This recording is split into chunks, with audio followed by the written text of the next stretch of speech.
नमस्कार। आप सभी एक ही चीज़ बार-बार पूछे जा रहे हैं कि मैम आप ये बताइए कि अगर एसएससी ने वेंडर चेंज कर दिया, तब हमारा क्या केस रहेगा? क्या हमें टीसीएस जो क्वेश्चन बनाया करती थी हम उसी के पीवाईक्यू क्यों सारा केस तो क्या है कि पीवाईक्यू किस केस सॉल्व करने हैं, कौन से पीवाईक्यू सॉल्व करने हैं।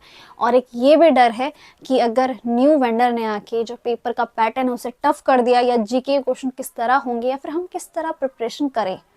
देखो, एक तो तुम्हारी कंफ्यूजन दूर कर दूंगी और तुम्हारे डर भी खत्म कर दूंगी।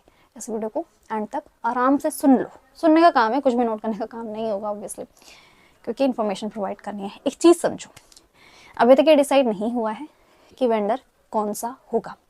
या तो टीसीएस हो सकता है या तो कोई अदर आ सकता है। टीसीएस आ गया तो दिक्कत तुम्हारी खत्म, क्योंकि जिसके 50-50% चांसेस हैं कि टीसीएस को ही वापस मिल सकता है, और ये भी है कि नहीं भी मिल सकता। अगर मिल जाए तो तुम्हें और दिक्कत करने की, सोचने की भी जरूरत नहीं है कि क्या होगा, क्योंकि वही सेम चीजें होंगी और वही चीजें रहने वाली है।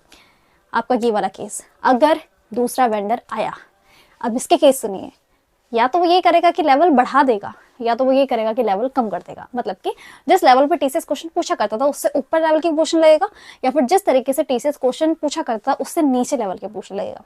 नीचे लेवल की पूछेगा तो तुम्हारी खुशी की बात है, नीचे वाले से तुम्हें दिक्कत नहीं है ना। तुम्हें दिक्कत इस चीज से कि पेपर टफ आ जाएगा। टीसीएस अदर वेंडर, टीसीएस 50% इसको मिल गया तो बहुत ठीक, इसको मिल गया तो उसने अगर पेपर टफ बना दिया तो दिक्कत है, इजी बनाया तभी इतनी ज्यादा दिक्कत नहीं आएगी। हाँ, ये कहोगे मैम कंपटीशन बढ़ जाएगा, वो सारी चीजें हैं, बट तुम्हें ज्यादा दिक्कत ओवरऑल इस चीज की कि पेपर ज्यादा टफ तो नहीं बना देगा। और क्वेश्चन क्या चीजें रहने वाली है, पहले एक चीज समझ लेते हैं। सुनो मेरी बात, अगर हम ज्योग्राफी पढ़ रहे हैं या फिर हम कोई पॉलिटिक पढ़ रहे हैं, कुछ टॉपिक ऐसे होते हैं ना जो कि आप कोई भी, चाहे वो किसी भी चीज का हो, जहाँ पे टीसीएस क्वेश्चन नहीं बना रहा है तब भी वो सेम सेम ओवरलैप करते हैं। अब आप कहोगे ये कैसे हो रहा है, क्योंकि कुछ टॉपिक जो होते हैं वो इंपॉर्टेंट ऐसे ही होते हैं कि उनको हर कोई पूछता है। ठीक है, तो अगर कोई न्यू वेंडर आता है, पहली बात तो वो न्यू वेंडर है तो वो प्रीवियस वाला किस तरह के क्वेश्चन पूछा करता था उसी तरीके से बनाएगा। कोई अपने यहाँ पे कोई कुछ भी क्वेश्चन उठा के नहीं डालेगा। ठीक है, और उसको लेवल पता है कि अगर 8 बेस एग्जाम है, 10th बेस्ड है, 12 बेस्ड है, ग्रेजुएशन बेस्ड है, तो वो उसी लेवल की चीजें प्रोवाइड करने की कोशिश करेगा। पॉइंट ये है कि अगर उससे टफ लेवल बन गया तो क्या टफ होगा, तो सबके लिए होगा, सिर्फ आपके लिए नहीं होगा।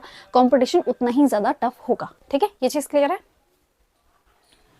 इसके अंदर उन लोगों को दिक्कत हो सकती है जो सिर्फ इम्पोर्टेंट के पीछे भागते हैं। पॉइंट समझो, अगर वो आ रहा है, कोई न्यू वेंडर आ भी जाता है, तो अगर वो लेवल अलग तरीके से बनाता है, ठीक है, वो थोड़े बहुत इंपॉर्टेंट क्वेश्चन की जगह कुछ ऐसे टॉपिक उठाता है जो कि इतने ज़्यादा इंपॉर्टेंट नहीं थे टीसीएस के अकॉर्डिंग, ठीक है, वो नहीं लेता था उन क्वेश्चन को, वो वहाँ पे फंस जाएंगे लोग। इसीलिए कहती हूँ एक टॉपिक को ना एज ए सब्जेक्ट पढ़ने की कोशिश क्या करो। जो लोग सिर्फ इम्पोर्टेंट के पीछे भागते हैं ना कि ठीक है पॉलिटी के अंदर सिर्फ फंडामेंटल राइट है तो वही ज़्यादा इंपॉर्टेंट है, क्वेश्चन वहाँ से देखने को मिल जाता है, उसको पढ़ लेता हूँ, ऐसे मत करो। वो किसी भी तरह का सोचो, वो सिटीजनशिप के आर्टिकल्स पूछ रहा है जो कि बहुत वर्स्ट केस है। वर्स्ट केस बता रही हूँ मैं तुम्हें, वर्स्ट केस यही हो सकता है कि कुछ ऐसी चीज़ उठा ले। इसलिए एज अ सब्जेक्ट तैयार करने की कोशिश करो, ना कि इंपॉर्टेंट टॉपिक के पीछे भागो। तुमने सब्जेक्ट तैयार कर लिया ना तो वो जिस भी तरह के क्वेश्चन पूछेगा तुम्हें आंसर आते होंगे। कोशिश करो कंसेप्ट बनाने की, ना कि रट्टे लगाने की। कंसेप्ट बना लिए तो क्वेश्चन जैसा आ जाए तुम तैयार रहोगे। तुमने रट्टे लगाए तो जो रट्टा लगा रहा है वही डर रहा है। मैं पॉइंट बता रही हूँ, तुमने अगर मेरी ज्योग्राफी का बैच ले रखा है तुम्हारा डर नहीं होगा। थोड़ा बहुत ये होता है कि वीडियो आ रही है वेंडर वेंडर वेंडर तो लोग देख लेते हैं कि हाँ, पर तुम्हें डर नहीं होगा बिकॉज मैंने तुम्हें डीप में चीज़ें क्लियर की हैं, हर चीज़ कंसेप्ट के साथ समझाई है। क्वेश्चन वहाँ से जैसा भी उठ जाए मैं ये भी हमेशा क्लियर करती हूँ कि देखो वर्स्ट केस ये है, इसको जरूर तैयार करना। ठीक है, कोई प्रमोशन नहीं कर रही हूँ, देखो कोई पेड बैच नहीं बेच रही, मैं सिर्फ तुम्हें बता रही हूँ। तो वर्स्ट केस के लिए तैयार हो, अपने कंसेप्ट के ऊपर काम करो रादर देन कि आप इंपॉर्टेंट चीज़ों की तरफ भाग रहे हो। तो कंसेप्ट ही एक अकेली चीज़ है जो तुम्हारा सारा डर हटा सकती है।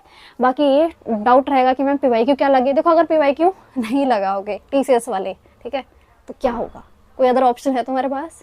तुम कहोगे मैं मूक लगा लेते, अरे मूक भी ना रिलेट करते हैं टीसीएस के पैटर्न से। ठीक है, जो प्रीवियस क्वेश्चन हुए थे उससे रिलेट करता है, वो मूक उसी बेस पे बनाया जाता है। जैसे फंडामेंटल राइट से क्वेश्चन उठा लिया, ठीक है, प्रीवियस ईयर में देख ले, तो अगर मेरे को मूक बनाना हो तो मैं उससे रिलेटेड कोई अदर आर्टिकल डाल दूंगी तो होगा तो फंडामेंटल से ही रिलेटेड। तो इसीलिए मैं एक काम करूंगी, क्योंकि जैसा कि अगर वेंडर चेंज हो भी जाता है हम वर्स्ट केस के लिए भी तैयार रहेंगे, तो मैं तुम्हें पीवाईक्यू के अंदर एप्लीकेशन बेस्ड पढ़ाना शुरू कर दूंगी। ठीक है, पीवाईक्यू सॉल्व करवाऊंगी और एप्लीकेशन बेस्ड पढ़ाना शुरू करूंगी, ताकि अगर क्वेश्चन वर्स्ट केस में भी जा रहा है तो वो किस तरह जाएगा। ये चीज़ क्लियर है। वहाँ पे हम वो चीज़ क्लियर कर देंगे। और टीसीएस के पेपर क्यों लगाओ, देखो डर मत रखो, कुछ मत रखो, प्रैक्टिस प्रैक्टिस करो। वो ये छोटी मोटी चीज़ों से डरने वाली कोई चीज़ नहीं है। हर किसी के लिए टफ होगा, हर किसी से वो ईजी होगा, तो हर किसी के लिए होगा। अपनी तैयारी वैसे ही रखो जैसे रख रहे हो, बस अब कंसेप्ट के ऊपर ज़्यादा ध्यान दो और ना कि रट्टा लगाने पे। दैट्स इट, आराम से चीज़ें हो जाएंगी। मेरे हिसाब से तुम्हें कन्फ्यूजन क्लियर हो चुकी है। बाकी अपनी पढ़ाई पे ज़्यादा ध्यान दोगे और बाकी इन सब चीज़ों से हट के ही रहोगे तो ज़्यादा बेस्ट रहेगा तुम्हारे लिए। मिलेंगे नेक्स्ट वीडियो में। राधे राधे।